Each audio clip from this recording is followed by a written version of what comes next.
plenty of things that Gen Z would rather avoid. And now, going out to dinner can be added to that very list.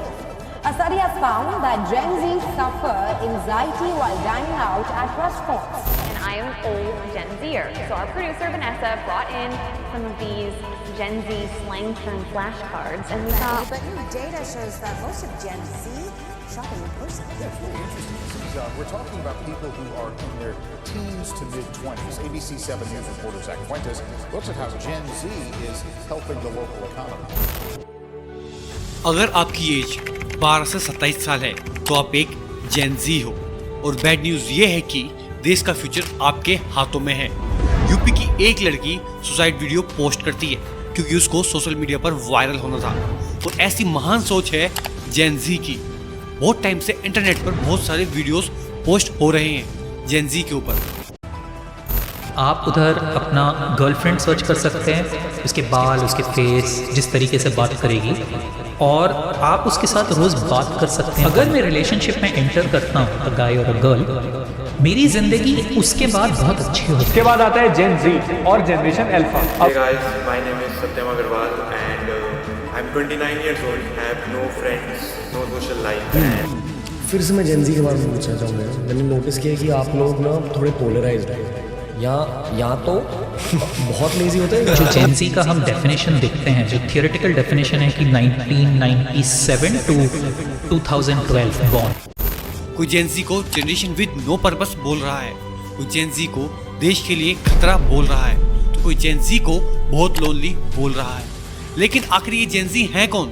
और सवाल ये आता है कि why Gen Z are so careless, why Gen Z have no values, why Gen Z are most depressed generation, और last, क्या Gen जी life में successful हो सकते हैं या नहीं? Ashwin Ramaswamy, a Gen Z candidate, one of the youngest till today, 24-year-old, who is fighting the Senate elections from the state of Georgia. सारा कुछ जानेंगे इस वीडियो में, इसलिए अगर आप एक जेन जी हो तो ये वीडियो एंड तक देखना आपके लिए बहुत जरूरी है। और अगर आपने अभी तक चैनल सब्सक्राइब नहीं किया है तो अभी सब्सक्राइब करो और जल्दी से 1K सब्सक्राइबर्स की फैमिली कंप्लीट कराने में हेल्प करो। So let's know about it. ये जानने के लिए हमें 100 साल पीछे जाना पड़ेगा।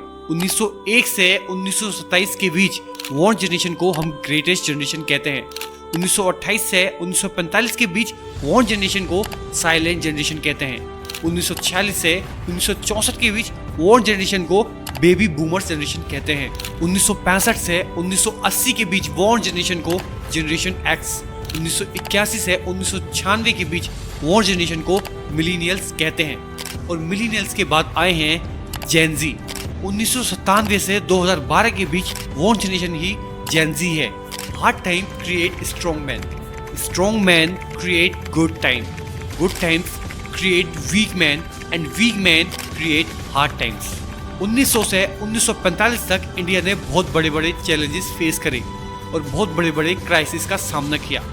ब्रिटिश कॉलोनियल रूल से इंडिया में बहुत बड़े लेवल पर एक्सप्लॉयटेशन हो रहा था और हर तरफ सिर्फ इनजस्टिस था।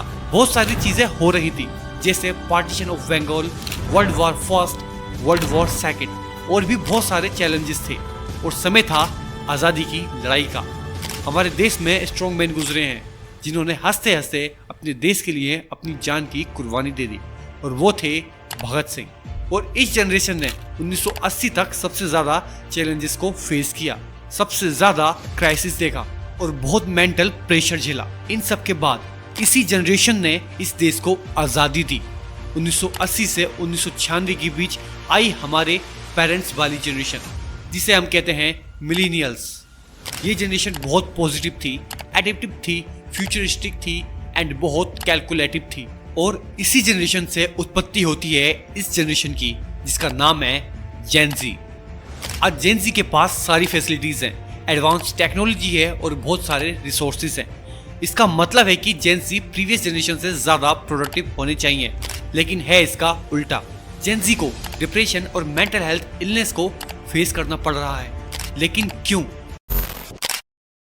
1986 को इंडिया में internet government and other research work के लिए ऑफिशियली अवेलेबल हो गया था। लगभग 10 साल बाद 1995 में इंटरनेट पब्लिक के लिए भी अवेलेबल करा दिया गया था। जेन ज़ी एक ऐसी जनरेशन है जिसको इंटरनेट बचपन से ही मिल गया था, इसलिए जायज़ सी बात है कि जेन ज़ी इंटरनेट से एडिक्टेड जनरेशन बन जाएगी। साल 2004 में आगमन होता है फेसबुक का, फिर साल 2005 में यूट्यूब और फिर साल 2010 में इंस्टाग्राम, और फिर ये सोशल मीडिया की दुनिया बहुत तेजी से बड़ी होती जाती है। साल 2000 में इंटरनेट पर कुल 361 मिलियन एक्टिव यूजर थे। आज 2024 में इंटरनेट पर कुल एक्टिव यूजर हैं 5.35 बिलियन, जो वर्ल्ड पॉपुलेशन का 66.2% है। और एक स्टडी के अकॉर्डिंग 70% जेन ज़ी को मेंटल हेल्थ के लिए सबसे ज्यादा अटेंशन एंड इम्प्रूवमेंट की जरूरत है। और एक डेटा के अकॉर्डिंग इंडिया में 43% ग्रेजुएट अनएम्प्लॉयड हैं जिनकी उम्र 25 साल से कम है, और ये हैं जेन ज़ी। और ऐसा इसलिए है क्योंकि एक डेटा के अकॉर्डिंग जेन ज़ी का एवरेज स्क्रीन टाइम है 9 घंटे। मतलब हर जेन ज़ी अपने 24 घंटों में से 9 घंटे मोबाइल पर स्क्रॉल करने में स्पेंड करता है। और ये डेटा प्रूफ करता है कि जेन ज़ी सोशल मीडिया से कितने एडिक्टेड हैं और ये कितना खतरनाक हो सकता है, ये मैंने अपनी प्रीवियस वीडियो में डेप्थ में बताया है। इस वीडियो के बाद आप उस वीडियो को जरूर देखना, मैं लिंक आई बटन में दे दूंगा। और जब जेन ज़ी अपना इतना टाइम सोशल मीडिया पर स्पेंड करते हैं तब ये लोग कंज्यूम करते हैं fake content. No doubt social media पर बहुत अच्छे कंटेंट क्रिएटर भी हैं, बट ये भी सच है कि कुछ fake and cringe content creator भी हैं, और इन्हीं क्रिएटर्स के कंटेंट को ये लोग कंज्यूम करते हैं। आज के टाइम में ब्लॉग्स बहुत ट्रेंड में है, जहाँ क्रिएटर अपनी लाइफ के बारे में बात करता है और अपना लाइफस्टाइल सोशल मीडिया पर दिखाता है। और इन्हीं इन्फ्लुएंसर्स की लाइफस्टाइल को देखकर जेन ज़ी भी ऐसा लाइफस्टाइल मेंटेन करने का सपना देखते हैं, और जब ऐसा लाइफस्टाइल उन्हें नहीं मिलता तभी ये लोग डिप्रेशन में चले जाते हैं, और ये मेन कॉज बनता है मेंटल हेल्थ का। बट कौन सा इन्फ्लुएंसर फेक है और कौन रियल, ये आप लोग कमेंट में बताना। इस पर हम किसी और वीडियो में बात करेंगे। बट ये बात तो सच है कि ऐसे ब्लॉग्स पर मिलियंस में व्यूज आते हैं। क्या मतलब हमारी वीडियोस पर 1000 भी व्यूज नहीं आते।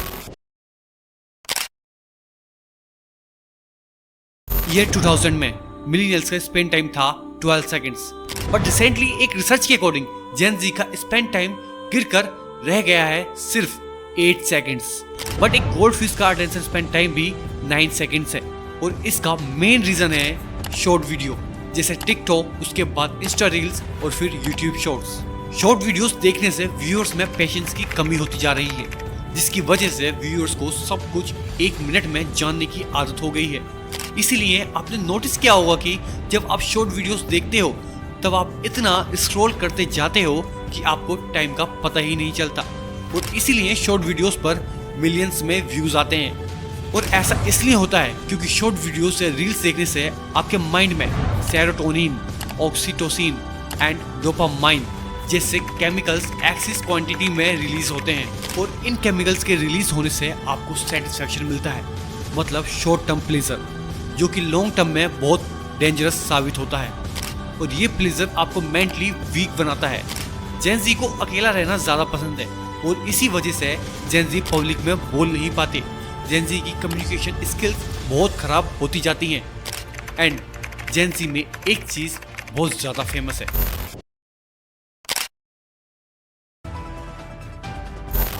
New words have entered the dating market to describe your relationship status. Among them, the Gen Z favorite, where it is more than a casual relationship, a hookup, as some call it, but still not officially the two people involved being a couple. Gen Z ने relationships का meaning ही बदल दिया है। Tinder, truly medley और बम्बल जैसे dating apps ने एक new trend चला रखा है, जिसमें आप अपोजिट जेंडर को एक्सप्लोर कर सकते हो।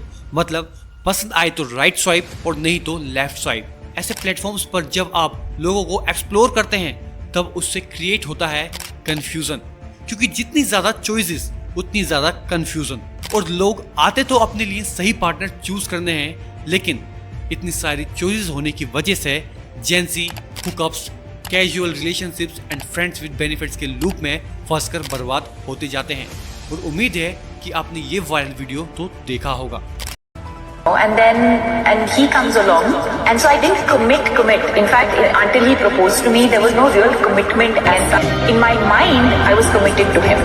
So I would meet other people, but जेन ज़ी में पेशेंस की बहुत कमी होती है और इसीलिए ये लोग जल्दी करोड़ों कमाने के स्कैम्स में फंसते हैं और कंपनीज को जेन ज़ी से बहुत फायदा होता है क्योंकि इन लोगों को कंट्रोल करना बहुत इजी हो जाता है।